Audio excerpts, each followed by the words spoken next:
White mage coming on the right. Knockout to... back. White mage just walked in. Yeah.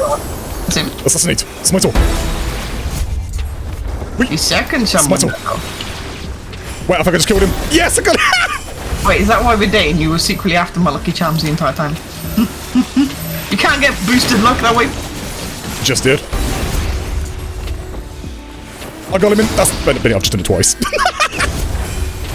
Hello, machinist. You just kind of stood there and let me do that. Hello, white mage, you just volunteered. Are you looking to master the ninja as of patch 7.2? Then look no further, as I will break down all you need to know. Let's jump right into your combos and actions.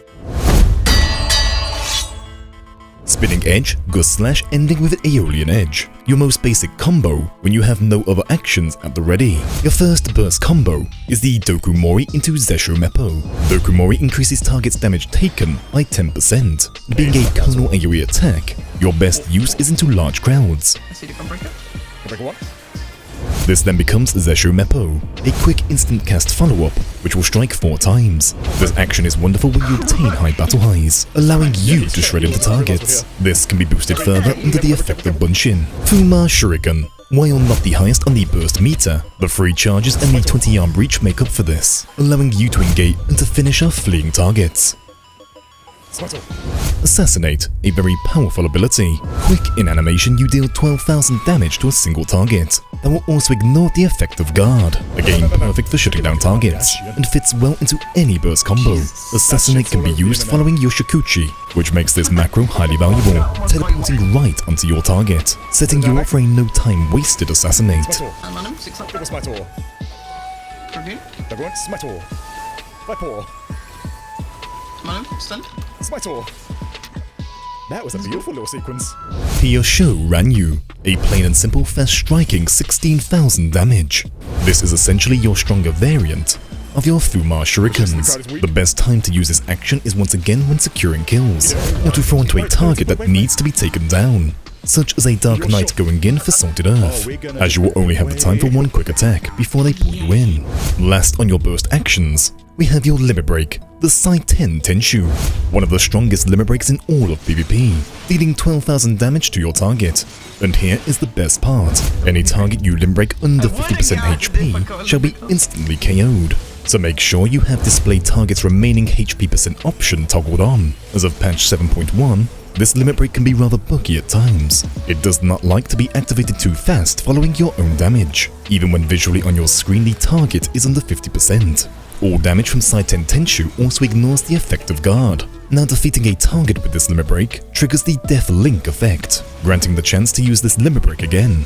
And each time you take down a player, the recast time to go again is shortened. Starting at 8 seconds, this can be dropped all the way down to 4 seconds. So long as you keep getting kills, you can repeatedly chain this limit break, which is wonderful for shutting down those tankier rolls. The ninja is all about its utility.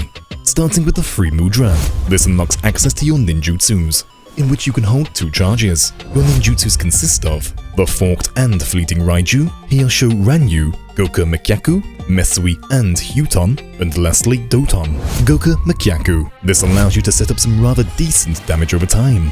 Works wonderfully with Dark Knight pulls, warrior stuns, and with many of the objectives you find unsecure. If the teams are piled up, go with Goka. Mesui is a cure plus regen that remains active for 12 seconds. This can be applied to both yourself and allies, which will also nullify one status affliction. A great skill for duo play, as you can throw this on a friend engaging, or simply use to aid in your own escapes. Huton. This is your most important ability, single-handedly the main reason a ninja can be unkillable, granting you a huge 16,000 barrier, which also reduces weapon skill recasts by 20%, topped off with a 25% movement speed boost. That speed boost is tied to your barrier. Should your barrier break, you lose the speed. Your last utility ninjutsu is your Doton, active for 10 seconds, which deals 3,000 damage to enemies within. This can be used both aggressively and defensively. Standing within reduces damage taken by 15%. Great and secure when up top doing objectives. Any use of a weapon skill, including Hyosho and Goka, triggers Halanazuchi, striking again for that 3,000 damage that also applies heavy. Last up for utility we have Bunshin, granting 5 stacks upon use. Each time you use a weapon skill, your shadow will attack for 4000 damage. However, when using Fuma, Zesho, and either Forked or Fleeting Raiju, that extra damage is halved. Given the added 8000 barrier, your Bunshin is both engage and disengage. Your main crowd control comes under the Forked and Fleeting Raiju, identical actions which both deal 6000 damage, and both apply stun, allowing you to time double stunning a single target, or to stun one target and jump to a second. Shikuchi is your main mobility tool, which can be manually placed anywhere up to 20 arms, teleporting you to that exact location and at the same time turning you invisible for 4 seconds, which also unlocks the Assassinate ability. Taking any damage while hidden also ends the effect. What also counts as mobility are the Forked and Fleeting Raiju, as you dive targets, which at times can be used to aid in your escape, including your limit break the Saiten Tenchu, as this also forces you to jump to a selected target. Only with Saiton, should your target not be instantly KO'd, they can then carry you further into their team. Here are some burst rundowns that I like to use. Forked Raiju, Shikuchi, Assassinate into Fleeting Raiju.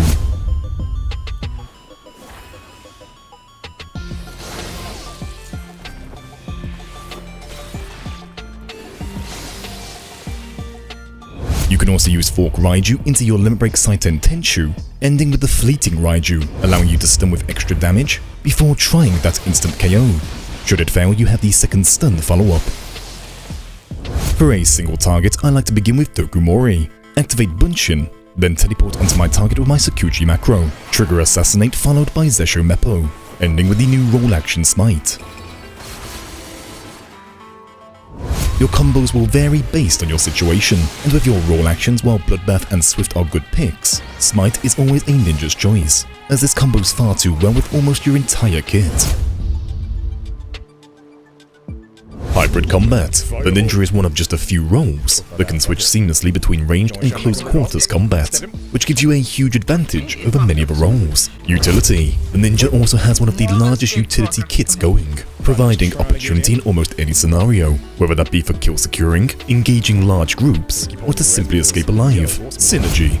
Hands down one of the best synergizing classes going, as your burst damage can follow up on any play, combined with your limit break ready to KO any target below 50%. Competitive. Ever since the 6.1 PvP rework, the ninja has been a staple role, regardless of buffs and nerfs. The ninja has remained a powerful job within crystallizing conflict, wonderful if you're looking to climb some ranks. Ease of use. While not as easy as roles such as the Bard, the ninja's kit is rather straightforward. It takes only a few games to memorize your ninjutsu kit, making the ninja a solid pick when wanting to try learning a harder role, while at the same time remaining impactful. Dive. Now what I mean by dive is your impact against it. I'm talking plays such as the Dark Knights, Dancers and all other meta picks pre-made ascending. You can stun the Dark Knight, which typically still ends in Salted Earth Pull, or even stun their Dancers shutting down their limit break early. Oftentimes your best impact against dive is to drop Doton onto your team and back away. That's where you are ready with the Goku follow-up applying heavy. Unless your team are of equal coordination, counter against dive can be a real struggle. Team play. Within Frontline, bad teams can make your job much harder in those early stages of a round. As you build battle highs, the ninja becomes much more self-sufficient. Only bad teams can hinder the pace at which you become self-sufficient. Ninjutsus. While every ninjutsu has their place, most of which being extremely powerful, you need to time carefully when to use ninjutsus such as Huton, as you cannot repeat the same ninjutsu twice in a row. Meaning if you Huton for defensive play too early, you then need to use another ninjutsu first, and wait for a reset on the free mudra, which can get you killed in what would have been a survivable situation. Limit break. The Saiten Tenchu is extremely powerful, which is not without its flaws. A failed limit break means being carried deeper into the enemy team. The on-screen visual percentage is not always correct due to latencies. A player could be 35% on your end, while being 70% on their end, and limit breaking too fast following your own damage can sometimes fail to register correctly that 50% threshold, so this will take you some time and some practice. Let's begin with a typical engagement. Heading to Secure's midpoint. My initial intent was to fireball the crowd. Instead I switched to the isolated Gunbreaker, diving right onto my target with an opening Assassinate. As the yellow team push in on reds, I can now freely cast Goku into the crowds. I predicted CC coming my way, and pre-cast Purify to fall back. Seeing no opening to push in right now, I take this time to add some damage to the objective while waiting. I then spot an already weakened black mage. Using my stun to close the gap, I can instantly follow up with smite for the KO. I go extra aggressive for the chance of a follow-up kill, and wind up in a tight spot. Reading the situation, I waste no time using guard. I am stalling out the burst damage, while waiting for my free Mudra, which comes off cooldown just in time. That huge 16,000 barrier was all I needed to walk away. Momentum. When you have the advantage, do not be afraid to push in for your team. Here we play off the mistakes of their white mage and their samurai, leaving other squishes in a less than ideal situation. Give chase and claim those early battle highs. This also showcased how important the timing of my Sakuchi macro could be, landing my assassinate on a summoner attempting to flee, claiming myself another KO, earning a battle high 4 after the first mid-battle.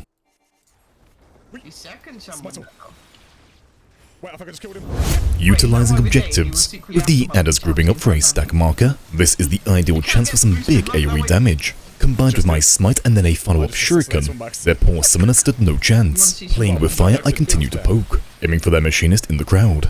However, with my MP quickly depleting, I need to give up the kill. Maintaining a 100 battle high is far more important than greeding for one kill. The machinist as well. I had to back up to the damage. Here is a good showcase of just how powerful a 100 battle high ninja can be. With only Bunny by my side, we take on a much larger group. Firstly ending a summoner with a smite and assassinate combo. We can then turn our attentions to the Gunbreaker who was overextended. I also used Dokimorin to increase his damage taken. Again timing alongside Bunny, I can then stun their Picto and use smite the bonus damage, setting her up for an easy kill. These are the kind of plays I was talking about when I stated the ninja has amazing synergy. The ninja is very good at punishing enemy greed and turning it into your team's opportunity. Falling back, a greedy Dark Knight tries to Salted Earth 2 targets. That moment he hits that 50% HP threshold, I go for my limit break. Keeping Dark Knights low on battle high makes games so much easier, and because of his play, some of his team followed up. I used my limit break reset just for damage, as I did not believe there was enough coordination going on for him to reach 50%. Then utilizing my same tricks, we push through with great ease, claiming some fast kills and then we disengage.